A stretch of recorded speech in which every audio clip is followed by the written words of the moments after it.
ख़त जो है ये 6 जजेस ऑफ इस्लाम आबाद हाई कोर्ट उन लोगों ने लिखा हुआ है, उसके बाद हम इस ख़त का तमाशा बनते हुए देख रहे हैं। हम लोगों ने पहले भी कमेंट किए 2-3 कल कोर कमेटी की मीटिंग के बाद भी हम लोगों ने ये जो एक कमीशन बनाना चाह रहे हैं एग्जीक्यूटिव के ज़ेर साया, उसको हमने रिजेक्ट किया है।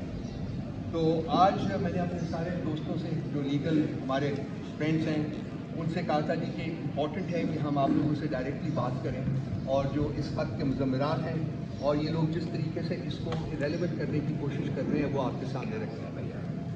मैं सिर्फ इस ख़त का 2-3 मिनट में मैं एक खुलासा पेश करूँगा और उसके बाद फिर मैं अपने लीगल दोस्त सारे जो अपने दोस्त हैं उनको कहूँगा कि अपने अपने जो केसेस हैं वो आपके सामने बयान करें। सबसे इम्पॉर्टेंट चीज़ ये है कि ये जो ख़त लिखा गया है सुप्रीम जुडिशल काउंसिल को, सबसे पहले इम्पॉर्टेंट चीज़ तो ये है कि ये सुप्रीम जुडिशल काउंसिल को एड्रेस किया गया। सुप्रीम जुडिशल काउंसिल में क्या चीज़ भेजी जाती है? सुप्रीम जुडिशल काउंसिल में वो चीज़ भेजी जाती है जिसके ऊपर आप सुप्रीम जुडिशल काउंसिल से रिक्वेस्ट करते हैं कि इस शख्स के खिलाफ इन्वेस्टिगेशन की जाए, इंक्वायरी की जाए। वो कोई प्रेशर के लिए नहीं उनको लिखा जाता। और इसमें जो लोग इंडाइट हुए हैं, सो सुप्रीम जुडिशल काउंसिल में जो लेटर है उसमें किस किस को इंडाइट किया गया है कि वो लोग जो रिस्पॉन्सिबल हैं मामलात को इस नहज तक पहुँचाने में, जिसका जिक्र खात में पूरी डिटेल के साथ किया गया है। इसमें एक बंदा जो है जिसको कि इंडाइट किया गया है वो chief justice of Islamabad high court, जिसका नाम है आमिर फारूक साहब। और उसमें कई मिसालें दी गई हैं इस लेटर में जिसमें बताया गया है कि जब ये इंटरफेरेंस हो रही थी, जब ये इंटिमिडेशन हो रही थी, तो chief justice of Islamabad high court को हम बार बार बताते रहे हैं, उनको इन्फॉर्म करते रहे हैं कि हमारे साथ क्या हो रहा है। इस सिलसिले में 2 एनेक्स्चर्स भी इस लेटर के साथ लगी हुई हैं, एनेक्स्चर 1 और एनेक्स्चर 2। वो दोनों जो एनेक्स्चर्स हैं वो chief justice of Islamabad high court को एड्रेस की गई हैं और उसमें डिटेल्स हैं उन इंटरफेरेंसेस की और उन इंटिमिडेशंस की जो कि सब्जेक्ट किए जा रहा था, जो कि जजेस को इस्लामाबाद हाई कोर्ट के या बाकी जो लोअर जुडिशरी है उसको लोगों को उनके ऊपर जो प्रेशर था वो माउंट किया जा रहा था। लेकिन इन बसा औकात उनको बताने के बावजूद in writing as well as verbally chief justice of Islamabad high court ने कोई एक्शन नहीं लिया। इनकी जुडिशल फ्रीडम, जुडिशल इंडिपेंडेंस को प्रोटेक्ट करने के लिए क्यों नहीं लिया? इसलिए नहीं लिया कि वो कंप्लिसिट था, वो इस मामले में सबसे बड़ा डाउट है। उसकी सुपरविजन में इमरान खान साहब के खिलाफ केसेस जो है वो जिस तरीके से प्रोसेस किए गए, जिस तरीके से उनको पनिशमेंट की जाए, उसमें सबसे बड़ा किरदार chief justice Islamabad high court वाला है। उनकी सरबराही में, उनकी सुपरविजन में ये तमाम गंद हुआ है, तो कैसे वो जुडिशरी को इंडिपेंडेंट कर सकता? सो सबसे पहली इंडाइटमेंट जो है वो chief justice Islamabad high court की है और उसके बाद इनडायरेक्टली जो है उसमें वो चीफ जस्टिस ऑफ पाकिस्तान को भी, उनका भी जिक्र किया गया है।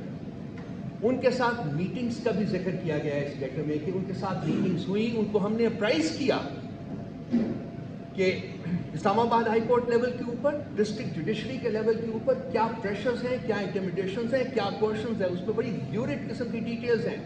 लोगों के बेडरूम्स में कैमरे नस्ब किए गए थे, लोगों को फैमिली के मेंबर्स को किडनैप किया गया, टॉर्चर किया गया, वो सब मौजूद है उस लेटर में।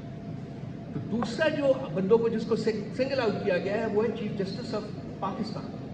और तीसरा जो है वो जिनकी हुकूमतें थी, जिनके ज़माने में ये हुआ था, और उसमें सबसे मेजर फिगर जो है वो इस वक्त के प्राइम मिनिस्टर हैं शहबाज शरीफ साहब।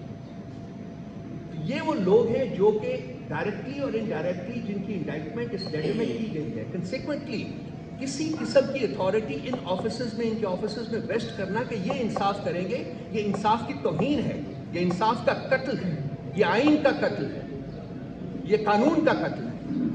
और ये जो तमाशा कल किया गया है, 2 दिन वो फुल कोर्ट बुला के और उसके बाद प्राइम मिनिस्टर साहब से मुलाकात करके जी कि प्राइम मिनिस्टर साहब किसी रिटायर्ड जज की सुपरविजन में एक कमेटी कॉन्स्टिट्यूट करेंगे, कमीशन कॉन्स्टिट्यूट करेंगे। क्या एक एलेज्ड मुजरिम, एक नामजद मुस्लिम मुजरिम, क्या उसको ये राइट है कि वो अपने मुकदमे में खुद ही जज बने? क्या वो अपने बारे में, अपनी इंडाइटमेंट के बारे में prime minister of Pakistan, so called prime minister of Pakistan, planted prime minister of Pakistan, इस वक्त क्या वो ये खुद डिसाइड करेगा कि मैं मुजरिम हूं या नहीं हूं? क्या मजाक कर रहे हैं ये लोग बैठे हुए? پی ٹی آئی نے سمرلی اس کو ریجیکٹ کیا ہے اور ہم ہر وہ قدم اٹھائیں گے جس کی آئین اور قانون ہمیں اجازت دیتا ہے. ہم یہ مذاق نہیں ہونے دیں گے.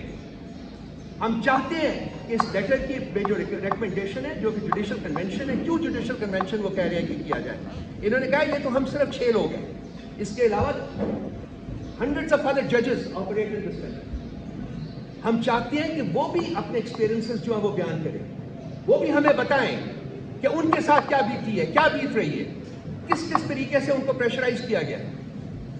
یہ لیٹر جو ہے اس کو ہم انڈر دا رگ پش نہیں ہونے دیں گے. یہ پی ٹی آئی کی کنوکشن ہے اور یہ پی ٹی آئی کی ریزولو ہے کہ ہم ہر وہ اسٹیپ لیں گے جو کہ جس کی آئین اور جس کی قانون ہمیں اس کی اجازت دیتا ہے. اور ایک نامزد مسلم مجرم کو اپنے ہی کیس میں خود جج بن کے فیصلہ کرنے کی اجازت نہیں ہے اور نہیں ہونے دیں گے. شیم آن دوز پیپل جنہوں نے یہ ریکمینڈ بھی کیا ہے کہ اس قسم کی کوئی کمیشن بنے under the command of the fake prime minister of this country.